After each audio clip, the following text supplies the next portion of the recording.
पंच परवान पंच प्रधान पंचे सो है दर्राजा। पंच एक लफज गिणती वाचक हुंदा है जी, 1 2 3 4 5। तो जदों इत्थे धन गुरु नानक महाराज जी ने पंच लफज वरतिया, प्रोफेसर साहिब सिंह ने अर्थ किते ने श्रोमणी उत्तम, जानी कि यह बंदा परमात्मा दे नाम नूं सुनन सार उस तो बाद उस नाम नूं मन के उत्तम बन गया, उच्च कोटि का विद्वान बन गया। तो जदों उच्च कोटि का विद्वान बन गया, श्रोमणी बन गया, ये पातशाह जी की दरगाह दे विच हुण प्रवान हो गया। जिन्हें नाम नूं सुनिया है, नाम नूं मन्निया है, उस तो बाद जाके ये जीव परमात्मा की शरण दे विच कबूल होया। पंच परवान पंच प्रधान, प्रधान का अर्थ है जी आगू। जदों आगू की गल करते हैं, इस समाज दे विच इंसान एक समाजिक जीव है, तो इस इंसान नूं अपना जीवन पद्धर उच्चे चक्कण वास्ते हमेशा एक आगू की लोड़ पैंदी है, एक टीचर की लोड़ पैंदी है। भावें वो समाजिक खेतर है, आर्थिक है या फिर धार्मिक है, कोई भी खेतर होवे, आगू की लोड़ पेगी पेगी। हुण गल करते हैं धन गुरु नानक महाराज जी के जीवन काल की। उस समय धर्म के 3 आगू मेन मन्ने जाते सी जी। पहला आ जाता है काजी, दूजा आ जाता है ब्राह्मण, ते तीजा आ जाता है जोगी। इन्हां दी विचार नूं देखदियां होया, इन्हां दे कारनामे नूं देखदियां होया, धन गुरु नानक महाराज जी ने आख्या, कादी कूड़ बोलमल खाए, बामण नामे जियां घाए, जोगी जुगत ना जाने अंध तीने उजाड़े काबल। हुण इंसान धर्म दे नाल जुड़ना चाहुंदा है। इस्लाम मत दे लोग काजी दे कोल गए, साडा न्याय करो, सानू धर्म दे नाल जोड़ो। पर काजी ने किता कि अमीर बंदे तो रिश्वत लैके जिहदा कोई कसूर नहीं सी, उसनू फतवा जारी करा के मरवा दिता गया। भावें कुरान पढ़नी आउंदी है या नहीं, 4 पन्ने इधर पलटे, 4 पन्ने इधर पलटे। छोटे साहिबजादियां दे नाल जदों फतवा जारी किया यही होया, गुरु तेग बहादुर महाराज जी का फतवा जारी किया यही होया जी। काजी होई रिश्वत, यानी कि अमीर बंदे तो रिश्वत लैके वो करदा की अपना ढिड भरदा है, ते जिस बंदे का कसूर कोई नहीं उसनू मौत के घाट उतार दिंदा।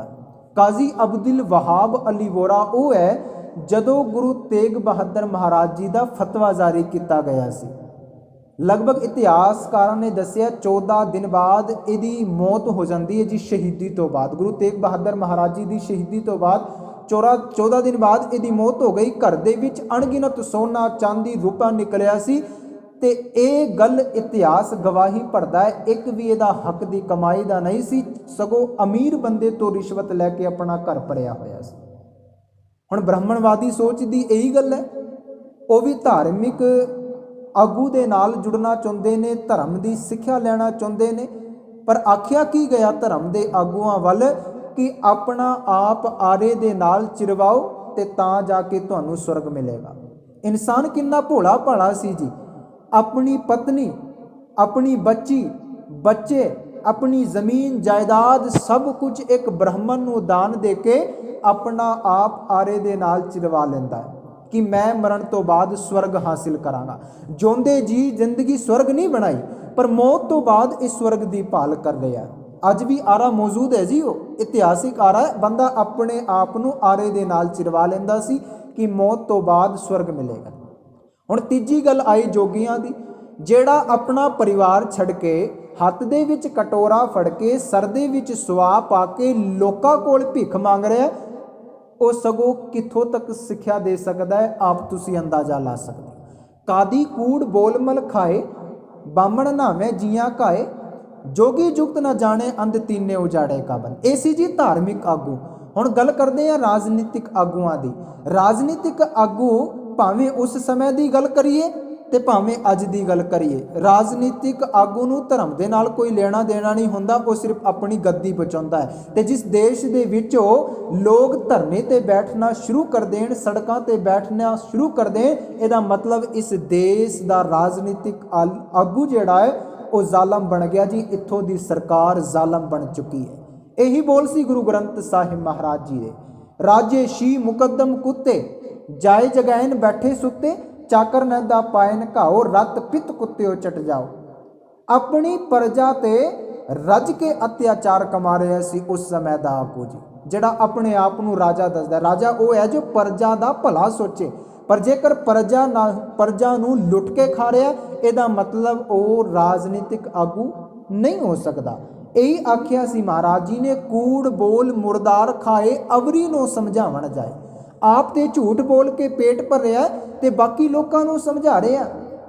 ਇਉਂ ਹੀ ਹੈ ਜੀ, ਕੂੜ ਬੋਲ ਮੁਰਦਾਰ ਖਾਏ, ਅਵਰੀ ਨੂੰ ਸਮਝਾਵਣ ਜਾਏ। ਜਦੋਂ ਸਾਡੇ ਘਰ ਦੇ ਵਿੱਚ ਕੋਈ ਫੰਕਸ਼ਨ ਹੋਵੇ, ਕੋਈ ਪਾਰਟੀ ਹੋਵੇ ਤੇ ਅਸੀਂ ਰੱਜ ਕੇ ਫੈਸ਼ਨ ਕਰਦੇ ਹਾਂ, ਉੱਥੇ ਸਿੱਖੀ ਸਿਧਾਂਤ ਦੀ ਰੱਜ ਕੇ ਧੱਜੀਆਂ ਉਡਾਈਆਂ ਜਾਂਦੀਆਂ ਨੇ। ਤੇ ਜਦੋਂ ਕੋਈ ਗੁਰਮਤ ਦਾ ਪ੍ਰਚਾਰ ਕਰਨਾ ਹੋਵੇ, ਅਸੀਂ ਸੋਹਣੀ ਦਸਤਾਰ ਸਜਾ ਕੇ, ਸੋਹਣਾ ਦੁਮਾਲਾ ਸਜਾ ਕੇ, ਸਿੱਖੀ ਸਰੂਪ ਹਾਸਲ ਕਰਕੇ ਫਿਰ ਮਾਈਕ ਫੜ ਕੇ ਲੈਕਚਰ ਵੀ ਦੇਣੇ ਸ਼ੁਰੂ ਕਰਦੇ ਹਾਂ। ਗੁਰਬਾਣੀ ਇਹ ਕਹਿੰਦੀ ਹੈ, ਗੁਰਬਾਣੀ ਕਹਿੰਦੀ ਜ਼ਰੂਰ ਹੈ, ਪਰ ਜਦੋਂ ਤੱਕ ਤੇਰੀ ਆਪਣੀ ਜ਼ਿੰਦਗੀ ਦੇ ਅੰਦਰ ਨਹੀਂ ਹੈ ਭਾਈ, ਅਵਰੀ ਨੂੰ ਸਮਝਾਵਣ ਜਾਏ, ਬਾਕੀ ਲੋਕਾਂ ਨੂੰ ਬਾਅਦ ਦੇ ਵਿੱਚ ਸਮਝਾ, ਪਹਿਲਾਂ ਆਪਣੇ ਅੰਦਰ ਲੈ ਕੇ ਆ।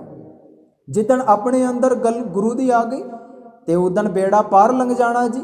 ਤੇ ਜੇਕਰ ਤੂੰ ਦਿਖਾਵਾ ਕਰ ਰਿਹਾ, ਨਾ ਤੂੰ ਤਿੰਨਾਂ ਚੋਂ ਹੈ, ਫਿਰ ਨਾ ਤੂੰ ਤੇਰਾ ਚੋਂ ਹੈ, ਤਾਂ ਗੁਰੂ ਦਾ ਹੋ ਕੇ ਰਹਿ ਜਾ, ਜਾਂ ਫਿਰ ਲੋਕ ਜਿਵੇਂ ਦਿਖਾਵਾ ਕਰ ਰਹੇ ਨੇ ਐਵੇਂ ਦਿਖਾਵਾ ਕਰ ਭਾਈ, ਫਰਕ ਕੋਈ ਨਹੀਂ ਪੈਂਦਾ ਜੀ, ਜਦੋਂ ਤੂੰ ਬਾਕੀ ਲੋਕਾਂ ਨੂੰ ਸਮਝਾਉਣ ਦੀ ਗੱਲ ਕਰੇਗਾ। ਹੁਣ ਮਹਾਰਾਜ ਜੀ ਨੇ ਕਿੰਨੀ ਪਿਆਰੀ ਉਦਾਹਰਣ ਦਿੱਤੀ ਗੁਰਬਾਣੀ ਦੇ ਅੰਦਰ। ਕਹਿੰਦੇ ਜੇਕਰ ਇੱਕ ਅੰਨਾ ਮਨੁੱਖ ਹੈ ਤੇ ਕੋਈ ਦੂਜਾ ਬੰਦਾ ਉਹਦੇ ਤੋਂ ਰਾਸਤਾ ਪੁੱਛ ਰਿਹਾ, ਭਲਾ ਉਸ ਦੱਸੇ ਹੋਏ ਰਾਸਤੇ ਤੇ ਜਾ ਸਕਦਾ ਜੀ?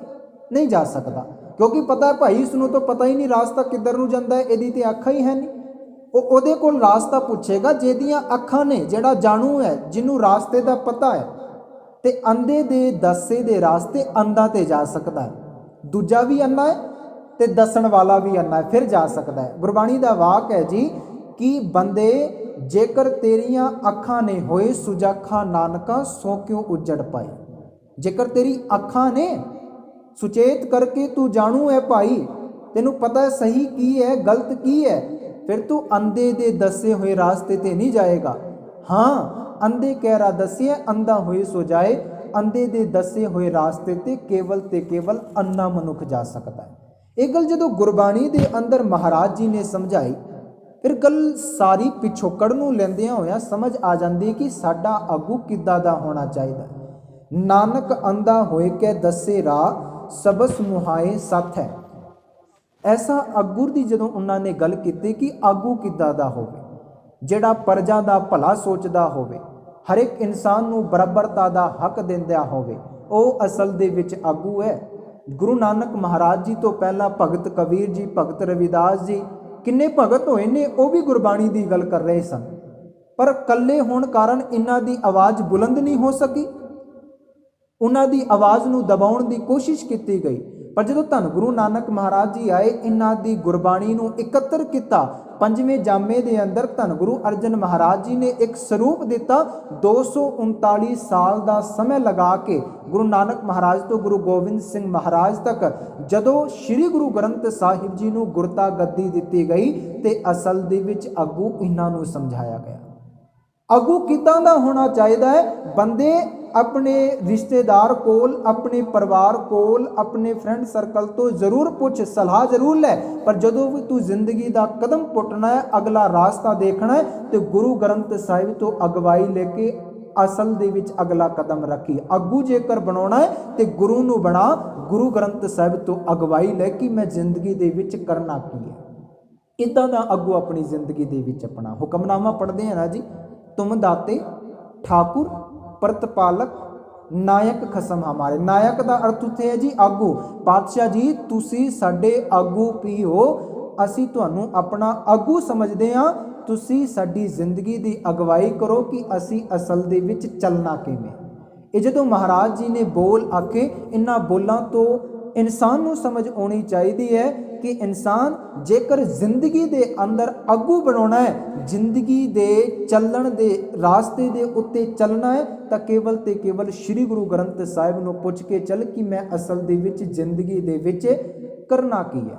ਇੱਥੇ ਦਿਖਾਵਾ ਨਾ ਕਰ। ਤੂੰ ਕਰਦਾ ਕੀ ਹੈ?